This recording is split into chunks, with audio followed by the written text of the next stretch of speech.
Hey guys! Tonight we're heading back to the land between two rivers, Mesopotamia, where the sunsets are amber, the barley is bubbling, and the beer flows with divine approval. You step onto a dusty footpath just outside the walls of one of the oldest cities in the world.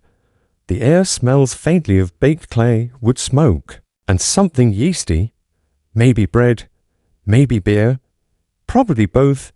Behind you, the sun melts slowly into the horizon like honey sliding off a date cake, casting long shadows across the stepped silhouette of the ziggurat.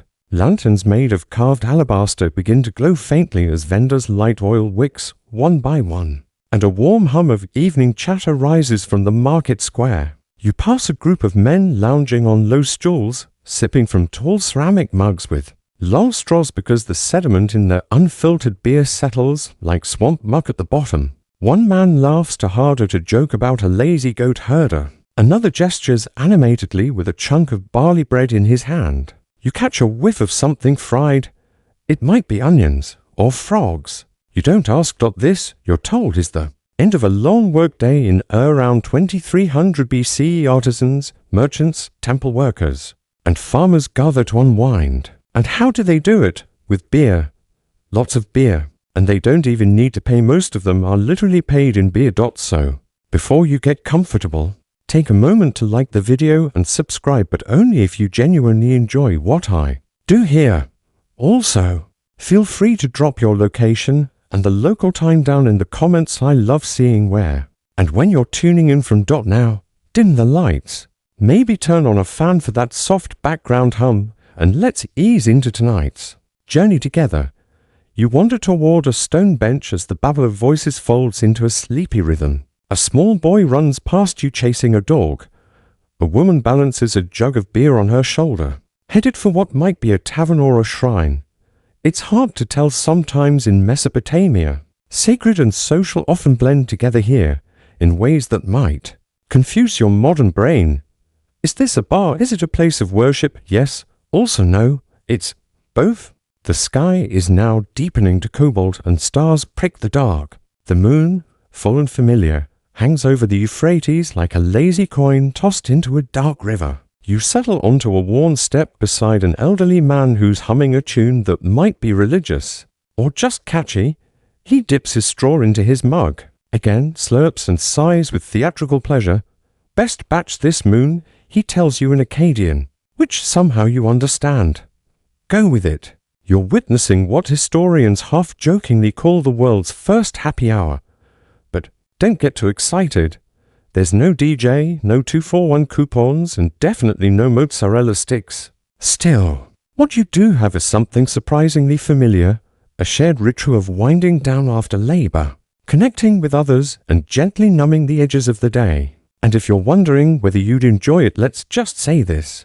The average Mesopotamian beer had the alcohol content of weak wine, was cloudy enough to qualify as soup, and had to be drunk quickly before it went sour. You'd probably try one sip, gag slightly, and switch to water, and then get dysentery. So, you probably wouldn't survive this, but it's fun to imagine.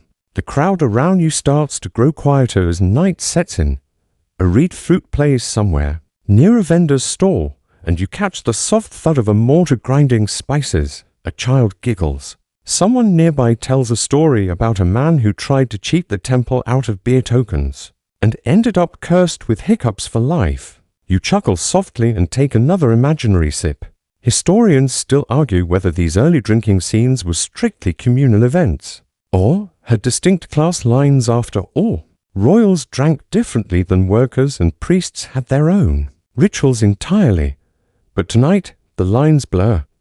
You're just a guest, drifting gently among the beer drinkers of as a warm breeze stirs your hair and the smell of roasted garlic wafts past. Eventually, a lull settles over the plaza. Most people have finished their mugs.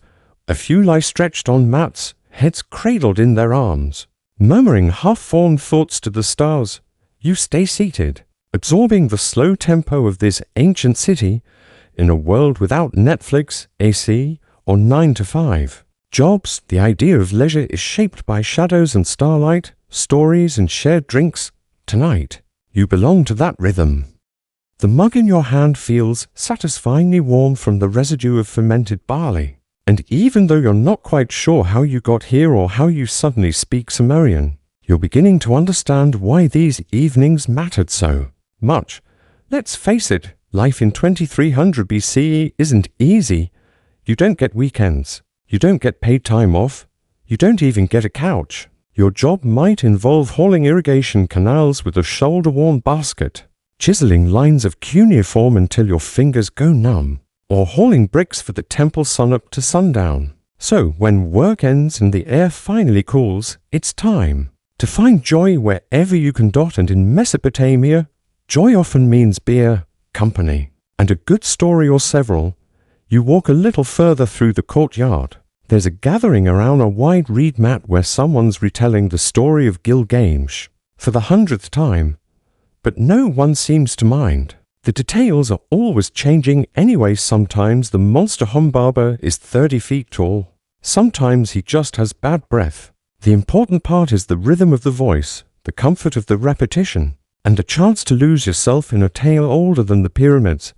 But back to this idea of happy. What did happiness mean for people who lived nearly 1,300 years ago? For one thing, there's no concept of self-care in the modern sense. You can't just light a scented candle and dissociate in the bath. Instead, joy often comes in the form of rituals, small, reliable ones: eating together, drinking together, reciting a prayer to Ninkasi, the goddess of brewing, before tipping your mug, sharing gossip about which temple accountant is secretly dating the barley merchant's daughter, that sort of thing. A clay tablet from the city of Lagash records an amusing complaint. A worker claims he was shorted his beer ration after spending all day dredging a canal. It's essentially the world's first HR complaint, but it shows you something. Beer wasn't just recreation, it was part of the daily rhythm. Your paycheck often came as a combination of bread, onions, and beer. If someone skimmed a little off the top, it wasn't just annoying, it was deeply unfair. Now, while beer was central, it wasn't the only element of Mesopotamian merriment. There were also music, games, and light-hearted contests. Someone nearby claps out a beat using nothing but 2 flat stones and his knees. Another person starts humming. There's even a children's game that seems suspiciously like an ancient version of hopscotch. Although in this version, the punishment for missing a square might be doing the dishes for the high priest. Historians still argue whether these evenings were primarily religious or secular. That's a modern distinction, really. Back then, the divine was everywhere. Pouring a libation to a minor goddess before drinking your beer wasn't just tradition, it was polite. You wouldn't want to offend the deity who helps your grain ferment. After all, angry beer gods are no laughing matter. Nearby, 2 women trade jokes in a dialect you don't quite catch. One wears a necklace of polished shell beads and laughs so hard she spills a drink into the lap of a scribe sitting beside her. He grimaces dramatically, then pretends to write her a fine on his wax tablet. It's play.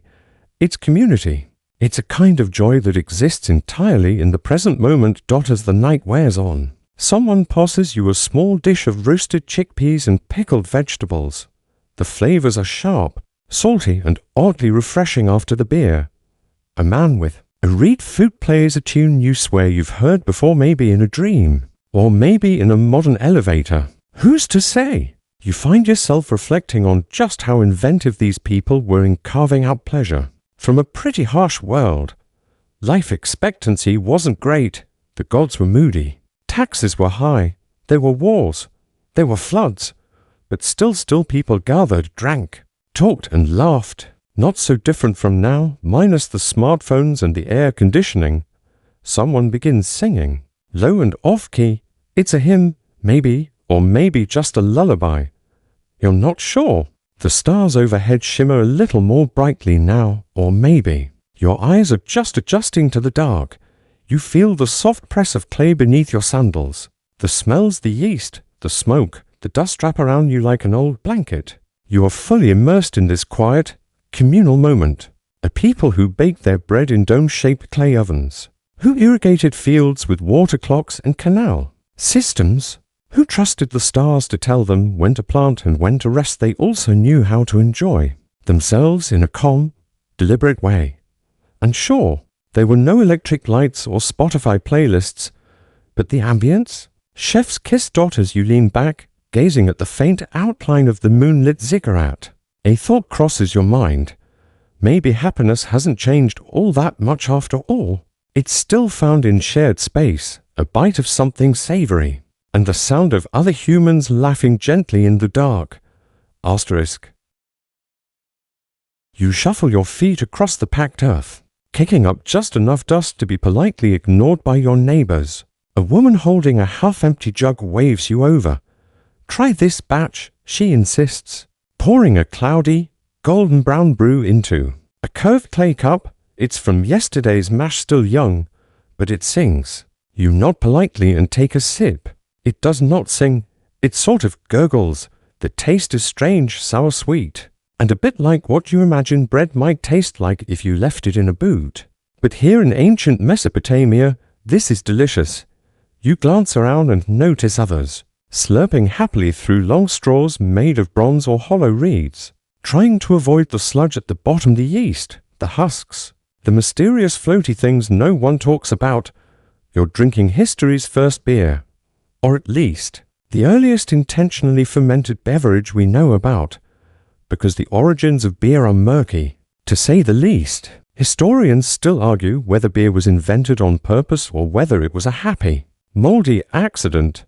Someone left a bowl of porridge out, forgot about it, and came back to find it bubbly, funky, and curiously fun to drink. Fast forward a few thousand years and suddenly it's a religious offering, a form of currency, and an after-work treat. Archaeologists have found evidence of beer making in Mesopotamia dating back to at least 3500 BCE. That's older than writing, older than wheels, older than pretty much every grandma joke. In fact, some believe that the desire to grow and store grain for brewing may have contributed to the rise of agriculture itself. Yes, you heard that right. Civilization may have been built on the pursuit of beer, which somehow explains everything and nothing. The Sumerians had over 20 different words for beer, depending on its strength, color, or method of fermentation. There were beers for festivals, beers for offerings, and even beers just for women in childbirth. Each had its place, and while wine was known, it was expensive and considered a bit fancy. Beer, on the other hand, was for the people. Or, let's be honest, for everyone. You watch a brewer a stout, cheerful woman with flour on her face stir a bubbling vat, using what looks suspiciously like a paddle stolen from a canoe. She's humming something in a language you feel in your bones. The process is mesmerizing. She soaks the barley, lets it sprout, dries it, grinds it, mixes it with water and sometimes dates or emmer wheat, then boils it all together in a clay vessel over a fire that's been burning since sunrise. The result, a thick, frothy proto-beer that cools in giant jars covered with reed mats to keep out bugs and nosy neighbors. It's not just a drink, it's a craft. Nearby, two young boys are playing with hollowed-out turtle shells. One of them pretends it's a beer strainer, and the other tries to sneak a sip from an adult's cup. He's caught, scolded, and sent off to bed with a crust of barley bread instead. You smile, because some things never change.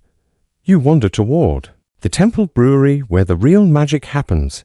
Inside the courtyard, rows of enormous clay fermentation jars line the walls. Each one has a faint symbol scratched into its side, a star, a barley stalk, a goddess's name. It's part bookkeeping, part ritual, part superstition. After all, brewing is equal parts science and luck, and when luck's involved, you always want the gods on your side.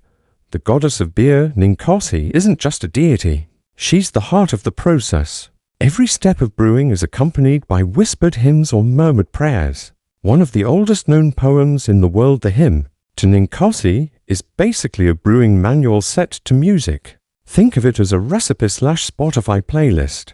The hymn goes something like, "You are the one who waters the malt set on the ground. You are the one who bakes the bapir in the big oven.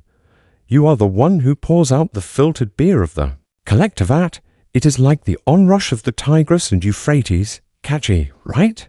You hum along as a priestess pours a fresh batch into smaller jugs destined for the temple staff. A few stray drops hit the ground and are quickly mopped up with. A reed cloth waste not, want not. Besides, some believe even the spilled beer contains blessings. It's a sacred thing, but also a party thing, also food, also medicine. Beer is everything. There's even a theory among some scholars again, still debated that beer was safer than water in some cases. Fermentation could kill off pathogens that lurked in river water. So, when people raised their mugs to Ninkasi, they were not only praising a goddess, they were thanking her for not giving them gastrointestinal distress. Praise be, you pause and take another sip, it's still warm, still funky, but it's growing on you like a yeast culture. You realize that to the people of this world, this cloudy concoction wasn't just a beverage, it was the drink of life. It nourished, it soothed, it connected. It marked time, celebrated births, and cushioned grief. It was a bridge between the daily grind and the divine. A warm wind stirs the hanging cloth over the temple doorway. Somewhere, a donkey brays like it's trying to harmonize with the flute still playing in the distance. You lean back against a sun-warmed wall, eyes half closed, and think, this is how beer was born, not in a factory, not with stainless steel vats or sterile bottling lines, but here, among fire and clay, barley and prayer, laughter and quiet. Stars dot, and if you're lucky, maybe you'll dream in Sumerian tonight. Your feet guide you across a smooth stretch of courtyard, where the earth seems particularly well trodden. You step aside to let a pair of delivery boys shuffle past, each balancing a jug nearly as tall as his torso. Their destination, one of the most peculiar spots in this ancient city, the Temple Tavern. Yes, you heard that right. A temple and a tavern. Same place. Welcome to the divine bar scene of Mesopotamia. At first glance, it looks like just another adobe building tucked into the temple district, but once you step inside, it feels different. The air is warm and thick with steam from hot barley mash. The scent of fermenting grain mingles with incense. Long benches line the sides of the room, each stained with countless spills, prayers, and laughs. A priest stands behind a broad clay counter. He's got a shaved head, beaded beard, and a look that says he's seen it all. He nods as you approach and scoops a small ladle full of beer from a deep ceramic vat, pouring it into your cup with something between a blessing and a shrug. Here, you learn, is one of the temple-run taverns, institutions run by priests or priestesses where beer is brewed, blessed and handed out to workers, pilgrims, and temple staff alike. It's a sacred space. With drinks, historians still argue whether these temple taverns were primarily religious, economic, or social institutions. Were they just extensions of the temple's economic empire? Or did they serve a spiritual purpose, offering beer as part of divine communion? One thing is clear, they were everywhere. In cities like Nippur and Lagash, temples owned the land, the grain, and the breweries. And the priests, they were also, essentially, bartenders. A woman in ornate robes glides past, holding a tray of steaming barley cakes. She pauses to bless a jug with a brief incantation to Ninkasi. Then she laughs at something the man beside her says, elbowing him playfully. You're witnessing something oddly intimate, a space where labor, leisure, and religion all overlap. Like concentric circles drawn in wet clay. You settle into a low bench beside a pair of scribes. Their hands are stained with ink, and their clothes are smudged with the powdery residue of clay tablets. One of them is drawing something on a napkin-like scrap of parchment, an elaborate drinking cup with a funny face on it. His friend is trying to convince him to pitch the design to a local potter. You can almost hear the future archaeologist sighing at the discovery of the world's first novelty beer mug. The priest behind the bar begins to chant softly, not a song exactly, but a prayer of sorts. He's calling on Ninkasi again, as well as Enki, god of wisdom and fresh water, to bless the beer. This batch, he says, was brewed for a festival 2 days from now, but it's good enough for a taste. He winks, you sip. He's right. It's tempting to romanticize this world as entirely egalitarian, a divine pub where everyone's welcome. But subtle rules are everywhere. Priests and priestesses often have their own private jugs brewed with special herbs. Workers receive measured rations depending on their role, and some taverns, especially the more commercial ones, come with their own stern overseers who make sure no one drinks more than their labor entitles them to, still, compared to other ancient civilizations. Mesopotamia was unusually chill about alcohol. Public drinking wasn't taboo, and moderate drunkenness wasn't considered sinful, at least not always. You catch a glimpse of a young man passed out under a reed mat near the corner. No one bothers him.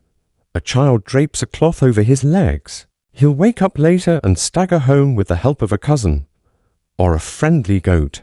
Another priest enters the tavern carrying a set of clay tablets. He lays them on the counter and begins reciting inventory records: grain in, beer out, festival, prep, daily rations. It's more bureaucratic than it sounds. Beer wasn't just a spiritual experience, it was also an economic one. Taverns kept meticulous records of who received how much and when. Misplacing beer, overpouring, or cheating a patron could land you in serious trouble. And if you ran a tavern that wasn't sanctioned by the temple or the state, oh, my friend, you were flirting with more than hangovers. In one case, a woman who ran an unauthorized tavern was accused of watering down the beer and shorting rations. The punishment, according to the Code of Hammurabi, potential death by drowning, which feels a little excessive unless you've ever tried watered-down Mesopotamian beer. Still, for most people, these spaces were about warmth and community. An elderly man sets down a tray of dried dates and goat cheese at your table. He tells a story of a ghost who used to haunt a tavern and knock over jugs when he didn't like the brew. His audience chuckles and someone hands him a refill. You're beginning to see that beer here isn't just an escape, it's a thread that runs through everything. It greases the gears of ritual and economics, flavors the stories told at dusk, and fills the silence between work and sleep. It is nourishment, yes, but also company, celebration, memory. A low bell rings from the ziggurat tower above. Evening prayers have ended. The priest behind the bar begins collecting the half-empty mugs and singing softly again. It's a hymn, this time full of long vowels and rising tones. You don't understand every word, but you don't need to. The feeling carries you. Outside, the last golden traces of sun vanish. Inside, the flickering oil lamps reflect in your drink like distant stars. You raise your mug in a silent toast to the brewers, the dreamers, the scribes, and the priest bartenders who made sure that, even 1,000 years ago, you had a place to sit, to sip, and to be. You wander back out into the warm evening air, a little buzzed on barley or maybe just on the charm of this gentle, ancient night life. Your steps take you past rows of storage jars, each marked with a cuneiform symbol. One resembles a star, another a barley stalk, and yet another a frog. Someone nearby chuckles. That one's the strong stuff, they whisper. But what really catches your attention is the line of workers standing near the temple wall, holding out small clay tokens. No one's buying anything. There's no money exchanged, just a nod, a handoff, and another clay mug filled to the brim. You realize what you're seeing. Payday. Mesopotamian style. Here and around across Sumerian society, people didn't get paid with coins or notes. There was no Venmo, no paper trail. What you got for a day's work was measured in jugs of beer and baskets of bread.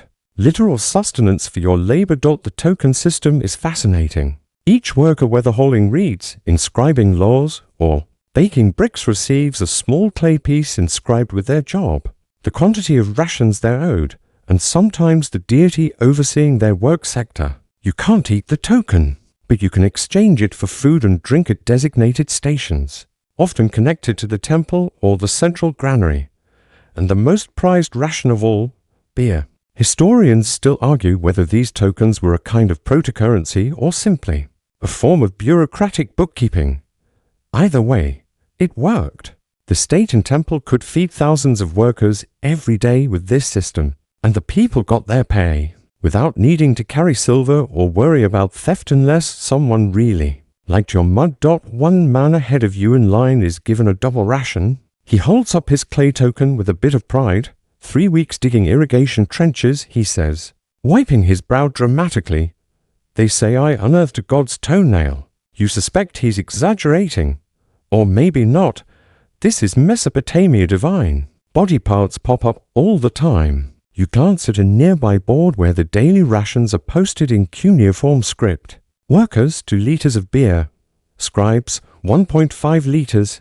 Priests, 3 liters. Temple musicians, 2 liters and a handful of dates. Must be union. Children too young to work receive tiny portions, mostly watered down. Even nursing mothers have their own allocation. Beer isn't just a treat, it's part of the diet. And since most beer contains complex carbohydrates, B vitamins, and let's be honest, some mild numbing effects, it's not a bad deal. It's your salary and your relaxation all in one mug. You follow a woman carrying 2 large jugs balanced on her hips. She's heading toward a courtyard lined with mats and cushions. Groups have already gathered, families, workers, and elders. One group is playing a board game that looks a lot like backgammon, only dustier and with more shouting. A boy rolls what looks like sheep knuckle bones and cheers when they land a certain way. The woman sets her jugs down and begins pouring mugs for her neighbors. You hear a toast to barley and water. May they never argue, and a round of laughter. Someone's had a bit too much. He tries to clap and misses his own hands. And yet, there's a structure to it all. Rations are controlled. Beer quality is tracked. Brewing logs are etched into clay tablets stored in archives. In some cases, tablets record a warning: this batch fermented too quickly. Use only for offerings, which is priest code for don't serve this stuff to actual people unless you want complaints. Sitting nearby, a middle-aged scribe gestures for you to join him. He's been drafting a new ration schedule and is eager to explain. "See," he says, pointing to a half-carved tablet, "we vary the portions by season. More in harvest time, less in winter." He lowers his voice and adds with a wink, "unless you know the brewer." You both sip quietly for a moment, the night humming around you. You can hear frogs singing from the canal and the faint plop of a fish surfacing now and then. The stars are spilling out overhead like spilled barley. Wages. In beer, you murmur aloud. The scribe shrugs. "What else would we use?" He points to your mug. "It doesn't rust. It doesn't spoil well. Not right away. It feeds, warms, and soothes.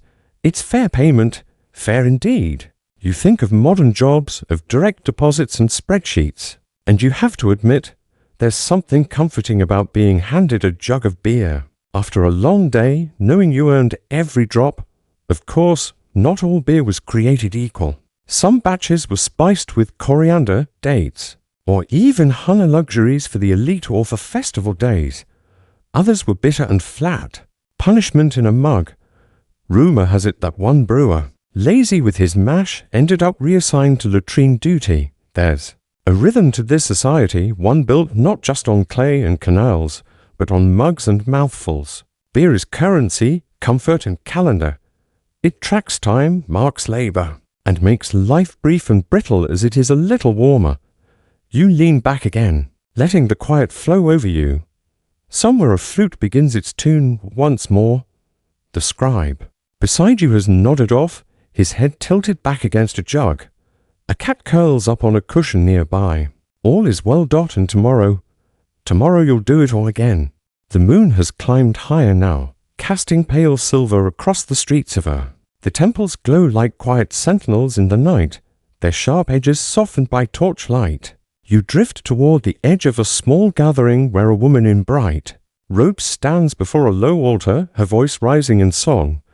But it's not just any song, it's ancient, rhythmic, and almost hypnotic. You realize you're listening to the hymn to Ninkasi, goddess of beer, and arguably the star of the show in Mesopotamian nightlife. She's not some minor barley sprite tucked in the back pages of a myth manual. No, Ninkasi is central to both daily life and divine favor. Her name echoes in breweries, kitchens, and even courtrooms. She is the patroness of fermentation, the mistress of malt, the reason your mug bubbles. A true celebrity of her time. Tonight's singer is a temple acolyte. She claps softly on the offbeat, the rhythm echoing against the baked mud walls. Her voice rides the air as she sings the steps of the beer-making process like a recipe passed. From the heavens, you are the one who soaks the malt in a jar. You are the one who spreads the cooked mash on reed mats. You are the one who pours the filtered beer into the vessel of joy. There's something both reverent and comforting about it. You imagine this hymn being sung day after day, year after year, beside flickering fires and steaming pots in courtyards and kitchens. A song that was part lullaby, part instruction manual, part devotion. If Spotify had existed back then, this track would be permanently on repeat in every brewery. Historians still debate whether the hymn was used solely in temple rituals, or if it doubled as a working song among female brewers because yes, brewing was largely women's work in ancient Mesopotamia. The role of the brewer was often hereditary, passed from mother to daughter, and steeped in both practical know-how and spiritual responsibility. It's hard not to admire their multitasking. These women balanced fermenting mash in clay vats while managing grain inventories, caring for children and composing beer-themed poetry. Somewhere, an ancestor of yours might be humming this very tune while ladling out mash in a courtyard much like this one, and Ninkasi was more than a name to invoke during brewing. Offerings were made to her small pours of the best batch, set aside in special vessels, left at household altars. In royal banquets, her name was toasted before the first sip. She was called upon to prevent spoilage, to encourage fermentation, and occasionally, to help avoid the more embarrassing side effects of drinking too much, you take another sip. In her honor, a young boy sitting near you recites a joke probably told for generations. Something about a priest who offered spoiled beer to Ninkasi and woke up the next day with no eyebrows. Everyone chuckles politely. The punchline may be ancient, but it still lands. You hear another story from an older man with a voice like gravel, a tale of how Ninkasi once brewed a batch so strong that even Enlil, the king of the gods, forgot his own name, and that, he concludes with a crooked grin, is why we always toast with both hands. He lifts his mug and gestures for you to do the same. You oblige, lifting your drink with two hands, careful not to spill, and take another taste of that cloudy, earthy brew. The bubbles tickle your nose. It's more sour than sweet, but mellow. It leaves a slight burn at the back of the throat. Not bad, Ninkasi. Not bad at all. Just then, a temple musician appears with a small lyre. He begins to strum, slowly at first, then building a simple melody that underlines the humming crowd. A couple seated across from you clink their mugs together and sway in time. Even the goats tied nearby seem to settle into the rhythm. You close your eyes for a moment and imagine the whole city singing to Ninkasi. Thousands of voices rising up into the smoky night, grateful for the comfort she provides in a hard world. Grain turns to mash, mash to beer, beer to laughter, laughter to memory. You open your eyes again and catch the faint glow of stars. A gentle breeze stirs the edge of your tunic, and the night carries on as if it's always been this way. The hymn continues, winding its way through the brewing steps, and the storyteller beside you adds color commentary. They always leave out the part where it explodes if you forget to stir, he mutters, shaking his head. Lost a good storage jar that way. You smile. There's an old superstition you overhear. If you dream of Ninkasi stirring a golden pot, you'll have a year of good harvest and no hangovers. Probably wishful thinking, but a nice thought nonetheless. A priestess sets down a carved bowl filled with flowers beside the altar and murmurs a few final words. The hymn fades out gently, like steam cooling on the breeze. The crowd sits in thoughtful silence for a moment longer. And you feel something odd. A kind of peace, maybe. Or maybe it's just the second mug settling in. Whatever it is, you raise your drink once more to the goddess who kept this civilization tipsy, fed, and inspired. To Ninkasi, may her beer never spoil, may her vats never run dry, and may her song continue in every satisfied sigh of an ancient night. The scent of roasted grain drifts on the breeze, and your attention shifts to the quieter side of the city. You're walking now, following a thin alleyway lit by flickering lamps. It's winding and crooked, lined with mud brick homes, reed, nut awnings, and small courtyards where people gather with bowls of stew and, naturally, mugs of beer. You duck into one of these spaces. It's cozy, the kind of place where everyone seems to know each other's business and their preferred brew. A woman in her 40s waves you toward a worn bench. She's ladling out a warm porridge-like beer into small bowls. No mug this time, this is a home. Batch, less ceremonial, more comforting. Here, away from the temples and the ration lines.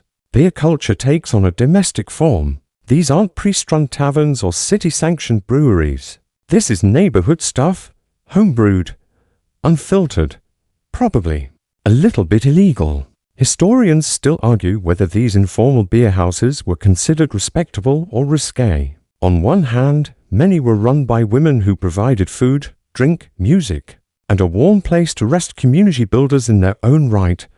On the other hand, some records accuse these taverns of being dens of gossip, laziness, or moral decline.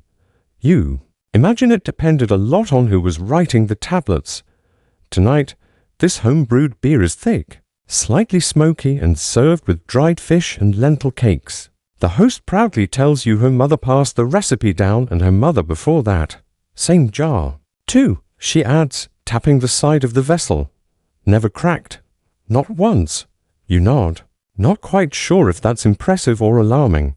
A young girl across the courtyard taps small stones on a game board etched into the ground. Her grandmother sips beer while helping her with strategy. 2 teenage boys nearby try to see who can drink a bowl without using their hands. Spoiler.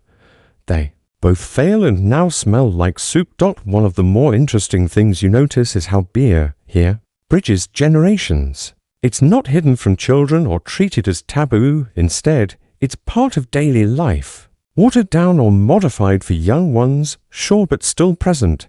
It's a family affair. This particular neighborhood has its own favorite beer styles. One batch is flavored with juniper, another with crushed dates. There's even a sour variety someone swears by for settling the stomach. Like medicine. She insists. You take a cautious sip and, well, it's medicinal, all right. You sit beside an older man who leans in close and whispers, you know the trick to a good brew. You raise an eyebrow. Don't talk to it. Beer can hear you judging it. You chuckle and he grins. Pleased to have passed on this very important advice. He continues, my brother once insulted the yeast. Next batch wouldn't even bubble. He nods solemnly and you find yourself nodding back. In this world, superstition and science blend together like mash in a pot. Round you, the rhythms of domestic life carry on. Someone starts to sing a low lullaby, a baby fusses, then quiets. The sound of scraping bowls and soft laughter rises into the night air. The stars above twinkle faintly, almost as if they're blinking in time with the murmured melodies. You learn that in some areas, beer wasn't just made at home, it was buried there too. Jars were sometimes sealed and stored in underground pits to keep them cool. Others were buried as offerings with the dead, a parting gift for the journey to the afterlife. After all, who wants to wander the netherworld thirsty? There's a clay tablet someone shows you, old, cracked, barely legible. It's a recipe, passed down with notes scratched in the margins. Use fresh reeds. Sing during mash, watch for cloudiness. You're looking at an ancient family cookbook, and it hits you just how deeply this tradition runs. And while temple beer might have been regulated and recorded, this home-brewed variety had freedom. Flavor experiments, added herbs, secret ingredients. You suspect someone here is using honey, though no one admits it, probably to avoid a temple fine. Not far from you, 2 older women are laughing uncontrollably at a joke involving a goat, a priest, and a spoiled vat of beer. You missed the setup. But the punchline, and that's why you never stir with your left hand, is met with howls of laughter. Eventually, the host rises and thanks her guests for coming. She invites everyone back next week, same time, same bench, new batch. And bring your own cup next time, or I'm charging you in lentils. You stand, stretch, and offer a small bow of gratitude. As you step back into the alleyway, the warmth of the courtyard stays with you. The gentle light, the simple food, The way every mug passed hand to hand felt like a little echo of something sacred. Even here among the laundry lines and cat-napped doormats, the night deepens, but you feel more awake now. Or maybe more alive.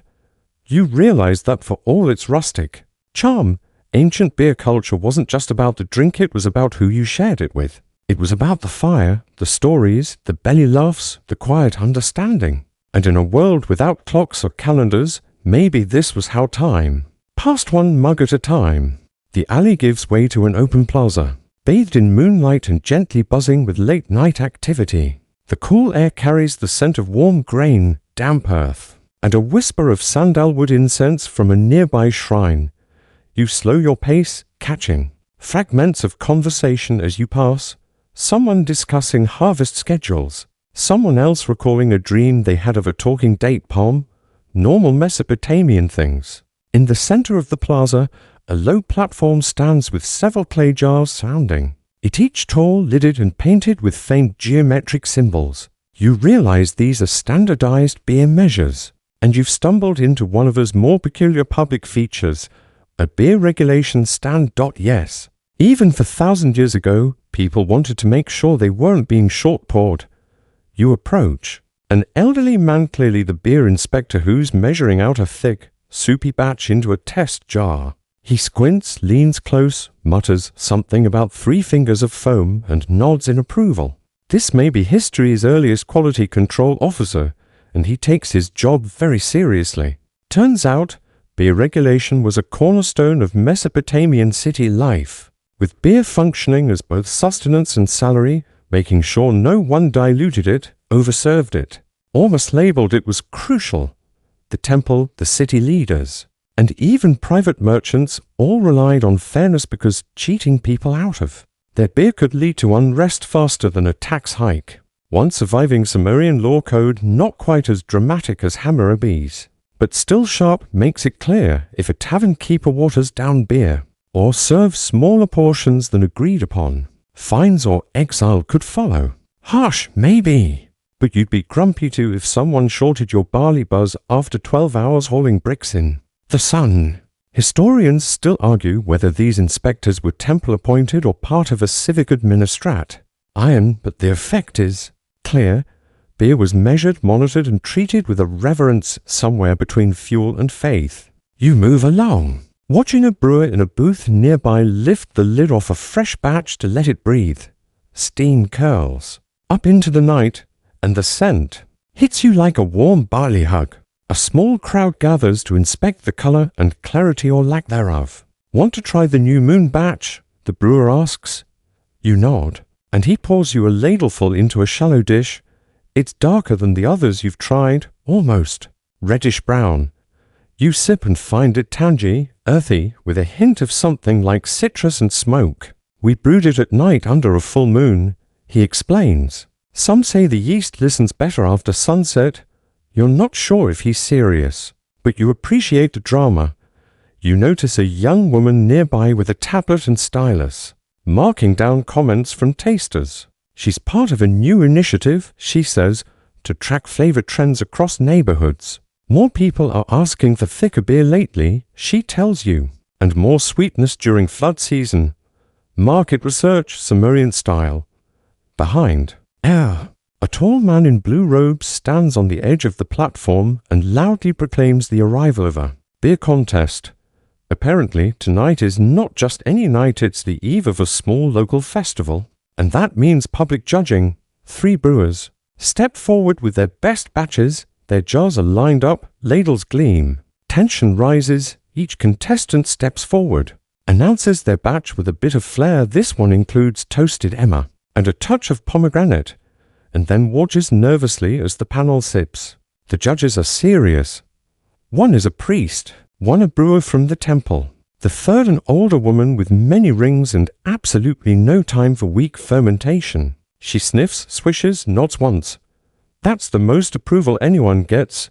You don't get to vote, but you sneak a taste when the crowd cheers for the winning brewer, who lifts his jug over his head like a victorious gladiator.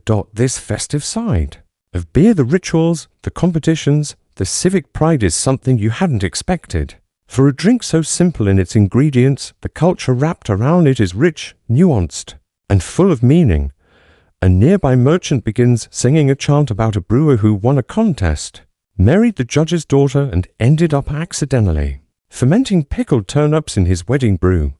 It's half song, half warning. You decide to keep your brewing and your root vegetables separate.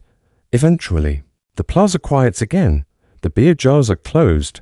The contest ribbon strips have died. Linen are tied to the winning jug. People begin to drift back to their homes, satisfied and just a little bit tipsy. As you stand at the edge of the plaza, the wind carries the faintest trace of barley, smoke, and spice. You realize the beer of ancient Mesopotamia wasn't just for private rituals or temple altars. It was public, democratic, and surprisingly sophisticated. It's the kind of drink that brings neighbors together, that starts conversations, that inspires singing, arguing, inventing, laughing. And in a world where almost nothing could be counted on, not the weather, not the river, not even the gods on a grumpy day, this simple, fermented staple offered a little joy, a little community, and a taste of something almost divine. The festival's echoes are fading behind you now, replaced by the soft crunch of your sandals on packed clay. You head toward the quieter districts, where homes are tucked behind reed screens, and the streets narrow into sleepy shadows. A cat darts past, a low flute plays somewhere far off, and there, just beyond a weathered archway, you find another pocket of Mesopotamian nightlife. The brewer's quarter. It's quieter here, more work than revelry. You catch the soft slap of grain sacks being lowered, the slosh of thick mash stirred in white clay basins, and the occasional sharp whistle when someone catches a batch bubbling too fast. This is the engine room of the city's beer supply labyrinth of small-scale, family-run brewing operations. And yet, it doesn't smell industrial or harsh. It smells like breakfast. Warm barley, damp straw with smoke, and that oddly pleasant tang of fermentation. You inhale deeply. If happiness had a scent, it would probably smell like this, mixed with a faint hint of goat. You duck into one of the workshops, where a woman with soot-smeared cheeks is leaning over a steaming vessel. She glances up, shrugs, and beckons you closer. She's not much for words, but she hands you a flat wooden paddle. You stir. It's heavier than it looks. The mixture is dense, gummy, and releases a scent that's both sour and strangely inviting. Keep it clockwise, she says. Finally, the yeast likes order. Historians still argue whether Mesopotamian yeast cultures were deliberately cultivated, or simply welcomed from the environment, floating in on the breeze, passed down on old paddles, or clinging to the sides of clay jars that hadn't been properly scrubbed since last season. Either way, something about the rhythm here feels ancient and deliberate, like a language you don't quite speak but somehow understand. On a low shelf nearby, you spot a small clay tablet. It's not official, just notes scratched in a personal hand. A brew log, 3 scoops malted barley, 2 jugs water, pray before sunrise, tastes better under cloudy skies. You smile. Brew science. Yes, but also poetry. There's a jar set. Off to the side, its lid cracked open just enough to let the mash breathe. That one's for the midwife, the brewer explains. She likes it heavy, like porridge. You resist the urge to ask how much beer is appropriate during childbirth. But then remember, beer wasn't just for unwinding.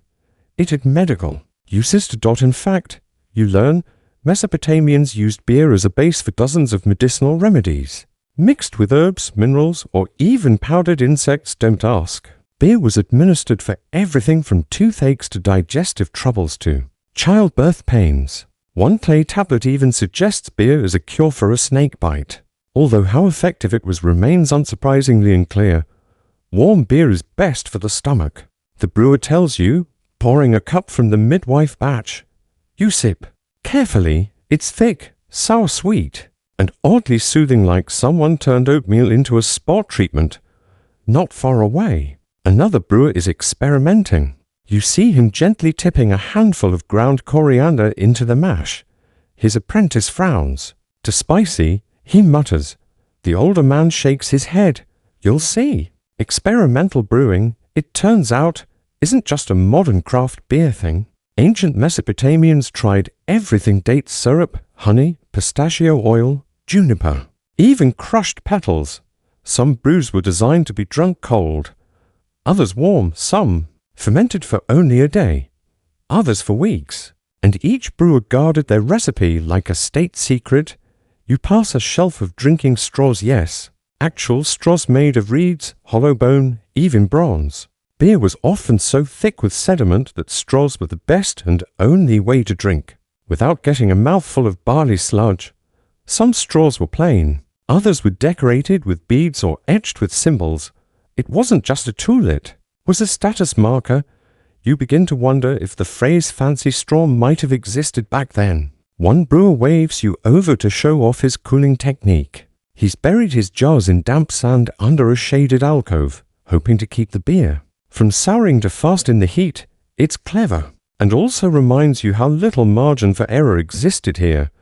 No thermometers, no preservatives, just instinct, ritual, and generations of whispered advice. A teenage girl nearby is carving tiny symbols into the side of a new brewing vessel. It's a prayer, she explains, so the gods know what's inside and don't mess with it. Smart. You wouldn't want Enki thinking it's sacrificial oil and turning it into a thunderstorm. There's a joke traded among the brewers: if your beer fizzes like the river, that's Ninkosi smiling. If it fizzes like a goat in heat, start over. No one laughs too loudly, though you get the sense they've all been on the wrong side of fermentation before. You thank the brewers for their time, your tunic now faintly damp from steam and sweet mash. As you step back out into the night, the quiet hum of the brewer's quarter stays with you. It's less festive here, but somehow more profound. This isn't just where the beer gets made, it's where knowledge, tradition, and a little bit of magic come together in every batch. And it strikes you, even in this world of gods and empires, the best parts of life, the ones worth singing about, start with humble hands, a pot of warm mash, and someone whispering, "Clockwise, always, clockwise." The road narrows once again as you move farther from the brewing district. The scent of mash fades, replaced by the dusty perfume of reed mats, river silt, and night-blooming flowers. You pass a series of homes, their windows glowing with oil lamps, each one like a soft heartbeat. Somewhere, someone is snoring. Somewhere else, someone is still talking about barley. And just beyond the bend, past a courtyard where someone left their sandals out, you find yourself at the edge of a school. Yes, the school. Not for children. Well, not only. This is the Ediba, or tablet house, where young scribes in training learn to read, write, calculate, and, you guessed it, record rations of beer. You step inside quietly. The room smells of clay and ink and a little bit of panic. A young student is hunched over a wax tablet, tongue sticking out in concentration, as he etches a series of wedge-shaped cuneiform marks. His assignment: drafting a beer receipt. You peek at the tablet, 5 jars of barley beer, thick style, delivered from the temple of Enki to the foreman of the Eastern Canal Project. Inspected, sealed, and approved. You nod. A solid B+. The teacher, an older man with wild hair and a patient expression, is explaining the importance of getting every symbol right. 1 wedge too wide, and the brewer gets twice the barley.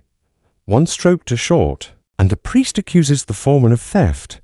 And if the gods are watching, which they are, it's not just your job on the line, it's your soul. Harsh grading curve. Historians still argue whether these schools were open to all social classes or just the elite, but the records suggest scribes could come from merchant or bureaucratic families. 2. What's certain is that beer was one of the most common entries in these early records. Whether as rations, offerings, taxes, or trade goods, beer was everywhere in Mesopotamian paperwork. And the bureaucracy? Oh, it was thick as unfiltered mash. You sit beside another student who proudly shows you his tablet. It's a catalogue of beer types, complete with tiny illustrations. There's beer of the oxen strong, beer of the queen flavoured, with honey, beer of the workers watered down, and beer for the funeral heavily spiced. Symbolic, rarely finished. He's even included a doodle of someone passed out next to an amphora. You raise an eyebrow. personal experience, he grins but doesn't answer. The scribes aren't just learning to write. They're learning how to run a civilization. Beer, as you've come to realize, isn't just a beverage, it's a data point. How much is produced, who receives it, what batch was spoiled, and which brewer is behind on taxes, all of it etched carefully into clay dot near the wall. A pile of broken tablets sits in a basket. You peek in. One tablet reads, 2 jars of beer given to, and then trails off into a smear. The student groans nearby. Dropped it in the mash, he mutters. Another student's tablet reads like a receipt from a divine mini-mart. 1 jar thick beer to baskets, Emma bread, 1 goat, non-returnable. It's oddly familiar. You wonder if any modern accountant would feel right at home here, wedge stylus in hand, trying to balance the barley books dot at the front of the room. The teacher begins reciting a tale meant to entertain, but also instruct. It's about a scribe who miscounted a beer delivery to the temple and ended up washing amphory for 3 seasons. Moral of the story, the teacher says, don't do math while tipsy. He turns to the class. Who here knows how many liters are in a standard temple jar? A dozen styluses freeze. Someone guesses wrong. That's a goat's volume, the teacher says flatly, not a jar. You make a mental note. Goats, apparently, are ancient. Units of measurement now. Another student offers a correct answer, and the class nods. Very good, the teacher says. Now recite the ratios for festival allocations. The student sighs and begins. High priest 3 jars, temple guards 2, musicians 1. Unless it's storming. The list goes on. You realize these aren't just facts, they're formulas for running a fragile, fertile civilization. If the beer doesn't flow, the people don't work. If the scribes get it wrong, the temple loses offerings. And if the temples run dry, well, better not even imagine it. You pass a wall where student tablets are displayed like report cards. Most are practice receipts or poems to Ninkasi. One has a carved drawing of what seems to be a mug with wings, flying away from a tired brewer. You chuckle. Someone's had a rough week. And tucked in the corner, there's a shelf of tablets marked with royal seals, official orders for beer delivery to foreign dignitaries, or beer taxes levied on certain provinces. One tablet contains a trade record, where beer was exchanged for copper from Oman, and another where a batch was sent to a distant city in exchange for 1 large monkey. The past is weird. You thank the teacher and step outside again. The air feels cooler now, the stars overhead more pronounced. You've seen the sacred, the domestic, the commercial, and now the administrative side of Mesopotamian beer. And if there's one thing you've learned, it's this: no drop of beer went uncounted. It was worshipped, brewed, consumed, offered, taxed, praised, and above all written down. Thousands of years later, those tablets still whisper their stories, and tonight, as you walk slowly under the Mesopotamian moon, they whisper to you.